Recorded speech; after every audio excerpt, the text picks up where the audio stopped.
ఈరోజు అయితే నేను ఇప్పుడు ల్యాండ్ మ్యూటేషన్ అంటే ఒకరు చనిపోయిన తర్వాత వాళ్ళ భార్యకి ల్యాండ్ మ్యూటేషన్ ఇప్పించడం కోసమని వాళ్ళకి ఏది తెలియదు అని చెప్పి వాళ్ళ బదులు నేను వెళ్ళానండి సచివాలయంకి. వెళ్తే ఇక్కడ వచ్చేసరికి మీరు చూసుకోవచ్చు, ఇక్కడ డేట్ ఈరోజే 29th 11 ఇక్కడ మనకి 2024 రిసిప్ట్ అయితే కంప్లీట్గా మనం చూపించకూడదు కాబట్టి చూపించట్లేదు. ఇక్కడ మీరు చూసుకున్నట్లయితే ఒక నోట్ అయితే ఇచ్చారు వాళ్ళు. ఇక్కడ ఏంటంటే call ACB toll free number asking bribe, అంటే ఎవరైనా లంచం అడిగినా అవినీతికి పాల్పడినా టోల్ ఫ్రీ నెంబర్ అని చెప్పి ఇక్కడ 14400కి ఫిర్యాదు చేయండి అని ఉంది. అసలు ఈ నెంబర్కి కాల్ చేస్తే రెస్పాండ్ అయ్యి ఇమీడియట్గా యాక్షన్ తీసుకోవాలి.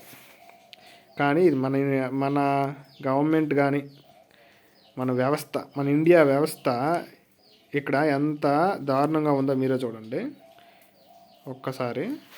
అక్కడ నెంబర్ ఏమన్నారు, 14400 అనేది ఇక్కడ నెంబర్. ఓకే, ఇక్కడ చూడండి 14400. ఇప్పుడు ఈ 14400 చేద్దాం. ఇవ్వండి 14400. ఓకే, ఇప్పుడు ఇది ఏం చెప్తుందో వినండి.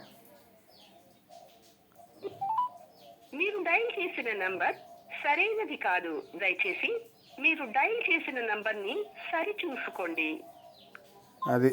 అది ఇక్కడ పరిస్థితి మనది. అందుకే మీరు ఎవరైనా దీని మీద స్పందించి యాక్షన్ తీసుకోవాలి. భారీ ఎత్తున ధర్నాలు చేయాలి. అవినీతి ఇప్పుడు డబ్బున్నోడు ఎలాగైనా కట్టెత్తడు.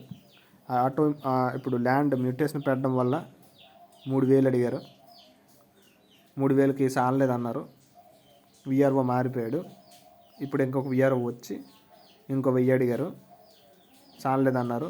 యాక్చువల్లీ నేను ఇప్పుడు చూపిస్తున్న రిసిప్ట్ ట్యాక్స్ రిసిప్ట్. ట్యాక్స్ కట్టడానికి అయితే ఓకే, ట్యాక్స్ కట్టాలి కాబట్టి కట్టాలి, ఖచ్చితంగా కట్టాలి కాబట్టి మనం కడతాం. కానీ ఇక్కడ జరుగుతుంది ఏంటంటే చాలా అవినీతి. ఇది అందరికీ తెలిసినా ఎందుకు సైలెంట్గా ఉంటారో తెలియదు. ఇక్కడ మనం కంప్లైంట్ ఇస్తే ఇది అవ్వదు. మనం కంప్లైంట్ ఇచ్చేదాన్ని చేస్తామంటే కుదరదండి. ఇది భారీ ఎత్తున ధర్నాలు చేయాలి. ఇవి ఎథిక్స్తో కూడుకున్న పని. ఎవరైతే భారీ ఎత్తున ధర్నాలు చేస్తారో ఎంఆర్ఓ కానీ, ఇప్పుడు నేను ల్యాండ్ మ్యూటేషన్ పెట్టడం వల్ల వాళ్ళు అడిగిన మనీ విఆర్ఓ మాకు ఏం చెప్పారంటే, మేము ఎంఆర్ఓకి ఇవ్వాలి, మాకు 3000 ఇవ్వండి లేదా 1000 ఇవ్వండి, ఇలాగ ఇస్తేనే పని అవుతుంది, లేదంటే అవ్వదు అన్నట్టు చెప్పారండి. మనం ఏం చేయలేం దానికి. చెయ్యాలంటే పెద్ద ఎత్తున ఉండాలి, పెద్ద ఎత్తున రారు.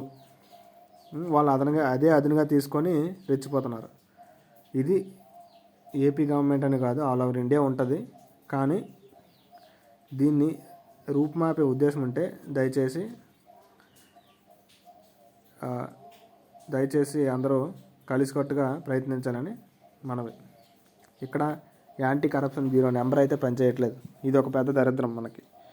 ఎంత దరిద్రం అంటే అంత దరిద్రం. వేరే దేశాల్లో చూస్తే ఇది అసలు ఏమాత్రం అడ్డు లేకుండా పనిచేస్తుందండి ఇది, కానీ పనిచేయట్లేదు చూడండి.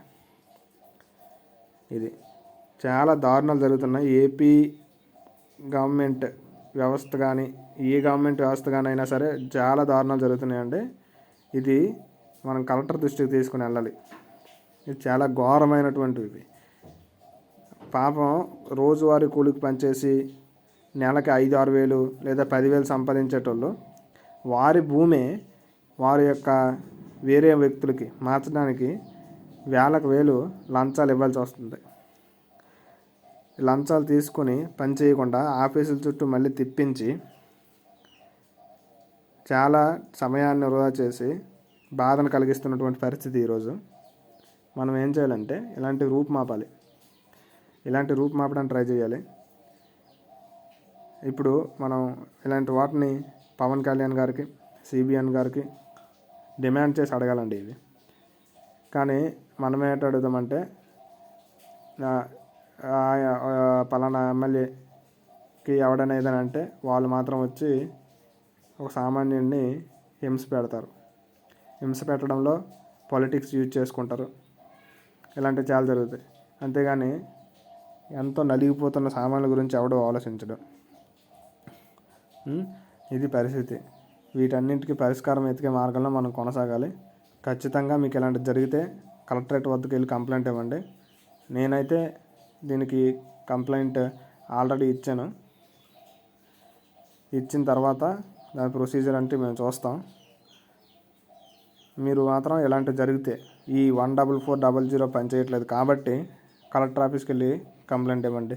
ఏం పర్లేదంటే భయపడొద్దు. ఎందుకు భయపడొద్దు అంటే మీరు భయపడి కంప్లైంట్ ఇచ్చినా ఇవ్వకపోయినా మీరు భయపడి కంప్లైంట్ ఇవ్వకపోయినా మీకు లాభం లేదు. కంప్లైంట్ ఇచ్చినా మీకు ఏం జరగదు, మీకు మంచి జరుగుతుంది.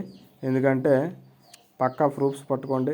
మీరు లంచం ఇస్తున్నప్పుడు ఫోటో వాళ్ళకి తెలియకుండా తీసుకొని మంచి ప్రూఫ్స్ పట్టుకొని వెళ్ళండి. దయచేసి మీరు అస్సలు భయపడద్దు. కంప్లైంట్ ఇచ్చాక వీళ్ళు మమ్మల్ని ఏదో చేస్తారనో ఇంకేదో అస్సలు తీసుకోవద్దు.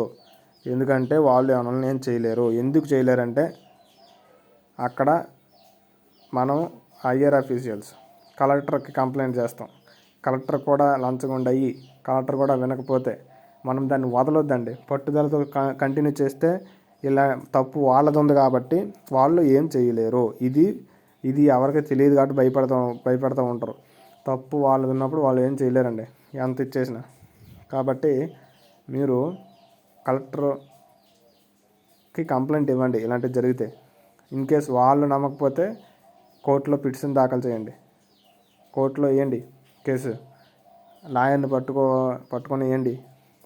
మీకు ఖర్చు అయిందంతా మళ్ళీ ఇవ్వాలని కేసు గెలిచాక ఖచ్చితంగా కేసు గెలుస్తారు. ఎందుకంటే చేసిన తప్పు వాళ్ళు కాబట్టి కేసు మనమే గెలుస్తాం. కేసులు గెలిచిన తర్వాత అప్పుడు డిమాండ్ చేయండి లాయర్ దగ్గర, నాకు ఇంత ఖర్చు అయింది దీనికి తిరగడానికి.